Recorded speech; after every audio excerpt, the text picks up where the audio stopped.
প্রিয় দর্শক, কথা বলছি আমি হাবিবুর রহমান, বাঙালির 21 মিডিয়ার পক্ষ থেকে। আপনারা দেখতে পাচ্ছেন যে আমাদের সাথে রয়েছেন গ্রামের মান্যগণ্য বিশিষ্ট ব্যক্তিবর্গ, যারা এই দেশে ন্যায় প্রতিষ্ঠা করতে চায়, যারা এই দেশের মধ্যে ইনসাফ প্রতিষ্ঠা করতে চায়। এরকমই এই দেশপ্রেমিক যে জনতা আমাদের সাথে রয়েছেন। যে স্থানটিতে আমরা আছি এটি হলো ব্রাহ্মণবাড়িয়া জেলার আশুগঞ্জ উপজেলাধীন আন্দিদিল গ্রাম এবং আন্দিদিল বাজারও বলতে পারেন। এটি ব্রাহ্মণবাড়িয়া 2 নির্বাচনী এলাকার একটি অন্যতম গুরুত্বপূর্ণ স্থান। এখানে আমাদের সাথে যে জনগণ রয়েছেন, দেশপ্রেমিক জনগণ রয়েছেন, ওনাদের সাথে আমরা পরিচয় হব এবং আমরা জানব এই যে সামনে আমাদের এই যে নির্বাচন, এই নির্বাচন সম্পর্কে ওনারা কতটুকু অবগত আছেন সেই সম্পর্কে আমরা জানব। কি নাম আপনার? আচ্ছা, সামনে যে নির্বাচন সেই সম্পর্কে আপনাদের ধারণা আছে? জি। কবে নির্বাচনটা? 13 তারিখ না কত? 12 তারিখ, 12 ফেব্রুয়ারি। আচ্ছা, আপনি যতটুকু জানেন ততটুকু বলবেন, আর বাদ বাকি তো আমরা বলবোই। মুরব্বী নামটা কি? আমার নাম লিয়াকত আলী। লিয়াকত আলী সাহেব, এই যে নির্বাচন তো 12 তারিখ বললো, আসলে এই নির্বাচন সম্পর্কে আপনারা কতটুকু আশাবাদী? নির্বাচনে দেশের কি পরিবর্তন হবে বলে মনে করেন? নির্বাচন দেশ পরিবর্তন হইবই আশা। আচ্ছা, আসেন মুরব্বী, আসেন, আমরা আপনাদের সাথে একটু পরিচয় হতে আসছি। আপনারা ভালো আছেন তো? কেমন ভালো আছেন আমরাও জানি, আমরাও চেষ্টা করছি আপনারা যাতে আপনাদের অবস্থা এবং আপনাদের আপনার যে মর্যাদা এবং নিরাপত্তা, এই জিনিসগুলো যাতে সুসংহত থাকে।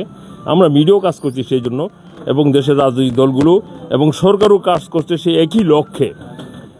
আপনারা নির্বাচন নিয়ে কতটুকু আশাবাদী? আলহামদুলিল্লাহ, আমরা রাজি আপনার সাথে। আমাদের সাথে রয়েছেন সাবেক মেম্বার এবং অত্র এলাকার বিশিষ্ট একজন সালিশকারক এবং মুরব্বী। আমরা ওনার কাছ থেকে এই 13তম জাতীয় সংসদ নির্বাচন সম্পর্কে সরাসরি জানবো। প্রিয় দর্শক, চলুন। আগামী 12ই ফেব্রুয়ারি যে নির্বাচন, আমার নাম মোহাম্মদ শামসুল আলম, সাবেক মেম্বার। এই নির্বাচনে আমরা চাই বাংলাদেশের সর্বময় সুন্দর একটি নির্বাচন হোক এবং সবাই যার যার মতামত পেশ করতে পারে, সুন্দরভাবে নির্বাচনের দিনকে ভোট দিতে পারে। আর এই বাংলাদেশের নির্বাচন, এই নির্বাচনে আমরা নতুন কিছু দেখতে চাই, যিনি যাদের দ্বারা বা যার দ্বারা, বিশেষ করে আমরা তারেক রহমানকে দেখতে চাই বাংলাদেশের নেতৃত্ব দিবেন উনি, আর ওনাকে আমরা পছন্দ করি। আচ্ছা, প্রিয় দর্শক, দীর্ঘ পথ পাড়ি দিয়ে শহীদের রক্তের উপর দাঁড়িয়ে আমাদের এই বাংলাদেশ গোটা বিশ্বের বিষয় আপনারা জানেন। এই বাংলাদেশে হক এবং ইনসাফ প্রতিষ্ঠার জন্যই 71-এর যুদ্ধ হয়েছিল এবং 24-এর বিপ্লব হয়েছিল।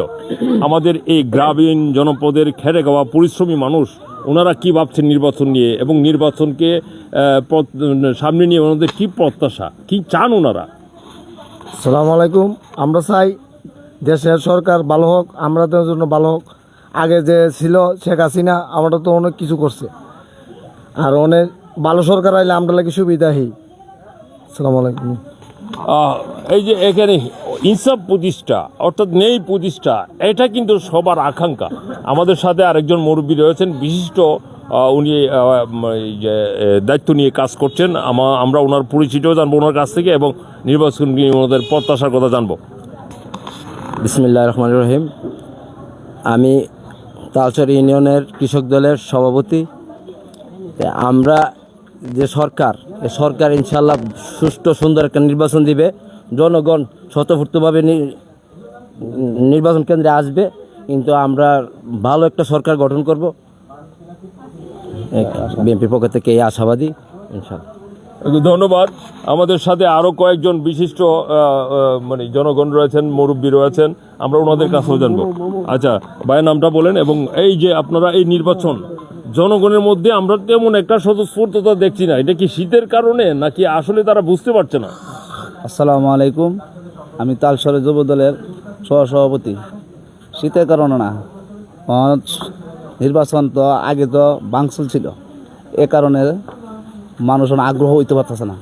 ইনশাল্লাহ কিছুক্ষণের ভিতরে, কয়েকদিনের ভিতরে মনে হয় পাবলিক আগ্রহ হইতেও পারে।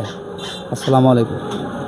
প্রিয় দর্শক, এই যে নির্বাচনকে নিয়ে আচ্ছা, আপনার নামটা আচ্ছা, আপনি ব্যাপার হচ্ছে কি, আপনি এই দেশের জনগণ, ঠিক আছে, আপনার এখানে আপনার অধিকার আছে। আপনার যদি আপনি অধিকারগুলো প্রতিষ্ঠা করতে চান, তাহলে আপনাকে আপনার অধিকারের কথা বলতে হবে। আপনি যদি অন্যায়ের শিকার হন, আপনি নেই পাওয়ার জন্য আপনাকে লড়তে হবে, নেইকে প্রতিষ্ঠা করতে হবে। এটা মানুষ হিসেবে আপনার দায়িত্ব। আপনার নামটা কি? জি, আমার নাম সাইদুর রহমান, তালসুরিন যুবদলের সভাপতি। আমার গত হলো বিগত 16 বছর আমরা নির্যাতিত স্বৈরাচার আওয়ামী লীগের আমলে। এখন সামনে 12ই ফেব্রুয়ারি জাতীয় নির্বাচন। এই যে আমরা আশা করি একটা অন্তর্বর্তীকালীন সরকার সুষ্ঠু একটা নির্বাচন আমাদেরকে উপহার দিবে, এবং আমরা প্রত্যাশা যে আমাদের বিএনপির বা চেয়ারম্যান তারুণ্যের অহংকার জনাব তারেক রহমান এদেশের প্রধানমন্ত্রী হোক, এবং সুষ্ঠু একটা সুন্দরভাবে আমরা দেশ পরিচালনা করি বিএনপির পক্ষ থেকে আমরা আশা করি। প্রিয় দর্শক, আন্দিদিল থেকে বলছি, একটি বাংলাদেশ, তুমি জাগ্রত জনতা, গোটা বিশ্বের বিস্ময়। এই বাংলাদেশ আমাদের অহংকার, এই বাংলাদেশকে নিয়ে আমাদের পৃথিবীতে পথ চলা। এই যে সামনে নির্বাচন, 13তম জাতীয় সংসদ নির্বাচন, যা 12ই ফেব্রুয়ারিতে অনুষ্ঠিত হবে, এই নির্বাচনকে আমাদের কি প্রত্যাশা?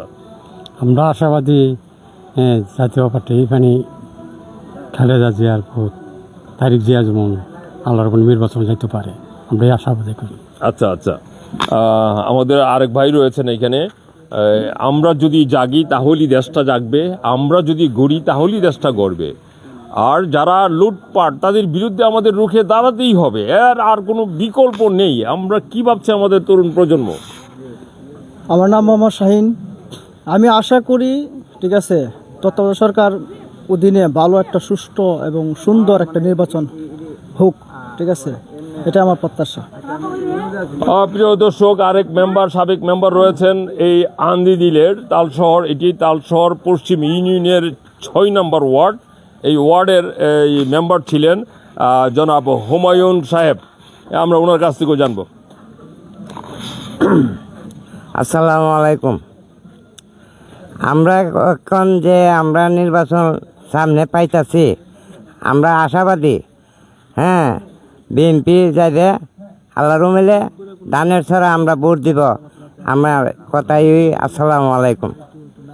প্রিয় দর্শক, থাকুন আমাদের পাশে। আমরা যে জিনিসটি আসলে মানুষকে জানাতে চাই, আমাদেরই এই দেশটি আমাদের এই 18 কোটি মানুষের এই দেশের 18 কোটি মানুষ শোষিত, অবহেলিত, বঞ্চিত যুগে যুগে।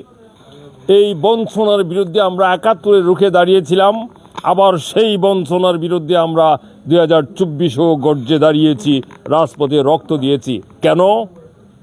কারণ আমরা সমতা চাই, আমরা বৈষম্য চাই। কিছু লোক দুর্নীতি করে কোটি কোটি পুঁতি হয়ে যাবে, কোটি কোটি পুঁতি হয়ে যাবে, গাড়ি বাড়ির মালিক হয়ে যাবে, আমার হক আত্মসাৎ করে, দেশের 18 কোটি মানুষের হক আত্মসাৎ করে। আমরা এই দেশের জাগ্রত জনতা যদি জেগে উঠি, তাহলে একটি ন্যায়ের, ইনসাফের বাংলাদেশ, নতুন বাংলাদেশ গড়ে উঠবে, যা গোটা বিশ্বের বিস্ময় হবে। প্রিয় দর্শক, থাকুন আমাদের পাশে। ধন্যবাদ সবাইকে।